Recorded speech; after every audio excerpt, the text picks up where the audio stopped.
Assalamualaikum warahmatullahi wabarakatuh. Selamat siang Bapak Eko Yulianto, MPD, selaku dosen pengampu mata kuliah semantik dan teman-teman kelas X6C yang berbahagia. Mari kita panjatkan puji syukur kehadirat Allah Subhanahu wa Ta'ala karena telah memberikan rahmat dan hidayahnya sehingga kita dapat berkumpul kembali di ruang kelas ini.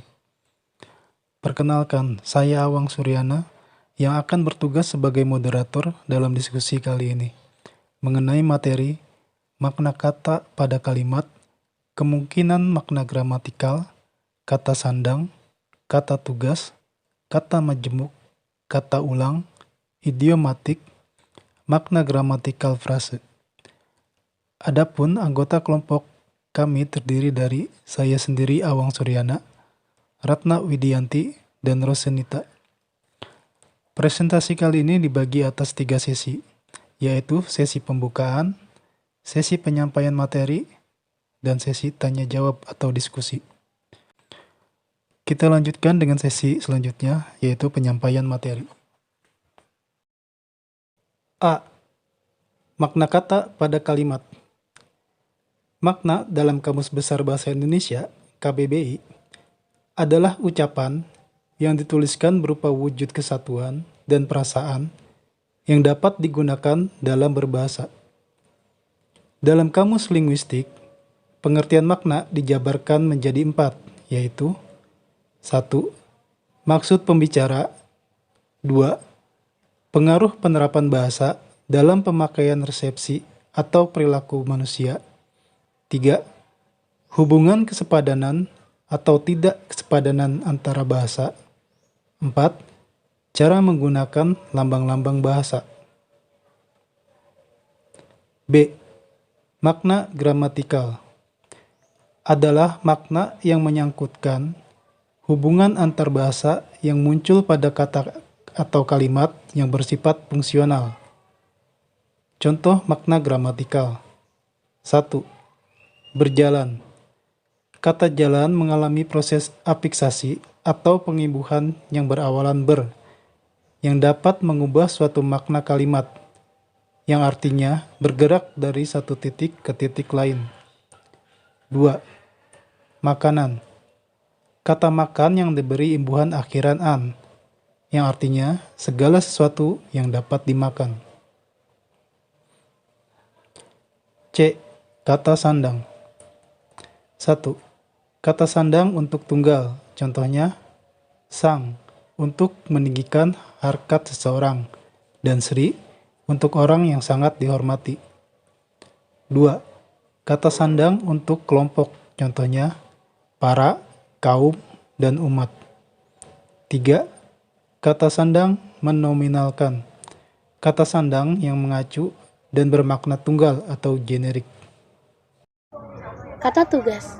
Menurut Lamudin Finosa, kata tugas merupakan kumpulan kata dan partikel yang mempunyai arti leksikal, yaitu arti secara lepas tanpa ada kaitan dengan kata lain. Ciri-cirinya, yang pertama mempunyai makna gramatikal, tetapi tidak mempunyai arti leksikal. Yang kedua, seringkali bentuknya tidak berubah. Yang ketiga, arti akan jelas apabila didampingi dengan kata lain pada kalimat. Jenis-jenis kata tugas. Yang pertama, kata depan.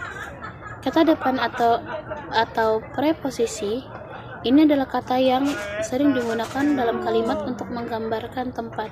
Yang kedua adalah kata sambung atau konjungsi. Kata sambung ini adalah kata yang sering digunakan untuk menghubungkan dari satu kata ke kata lain dalam kalimat. Yang ketiga, kata seru. Kata seru merupakan kata yang tidak dikaitkan dengan kata lain. Yang ketiga, kata partikel merupakan morfem yang digunakan untuk penegasan salah pada sebuah kalimat. Kata majemuk.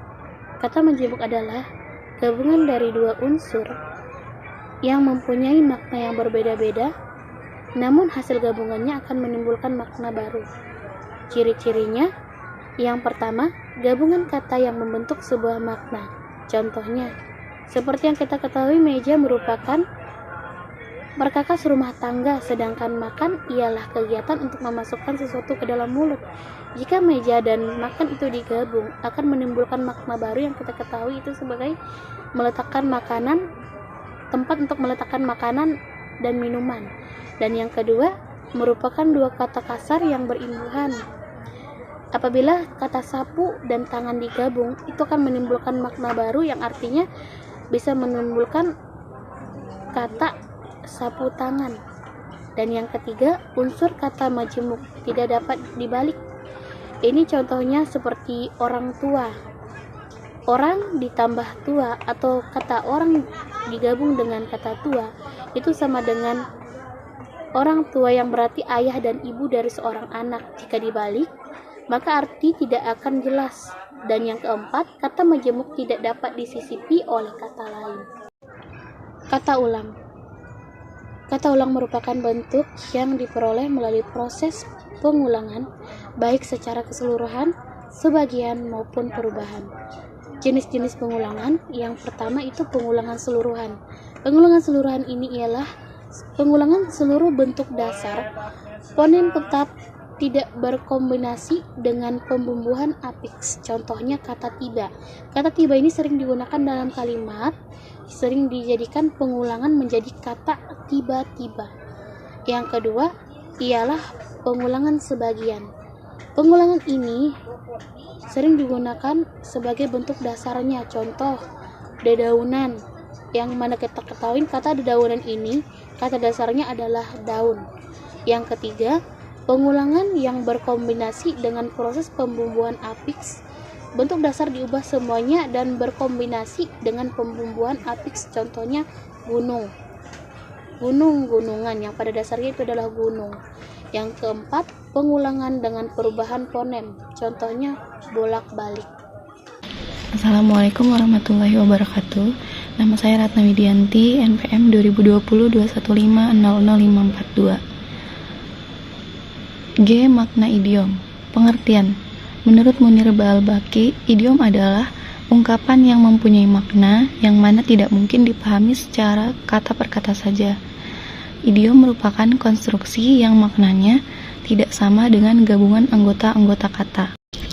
Makna idiom. Jenis-jenis idiom menurut Sudaryat 2009 terdapat idiom penuh dan idiom sebagian. Berdasarkan konstruksi pembentuk menurut Krida Laksana Imamuddin 2001, gabungan kata dengan preposisi, gabungan kata dengan kata. Berdasarkan unsur pembentuk: 1. Idiom yang terdiri dari bagian tubuh. 2. Idiom yang terdiri dari kata indera. 3. Idiom warna. 4. Idiom nama benda alam. 5. Idiom nama binatang. Dan 6. Idiom nama atau bagian tumbuhan.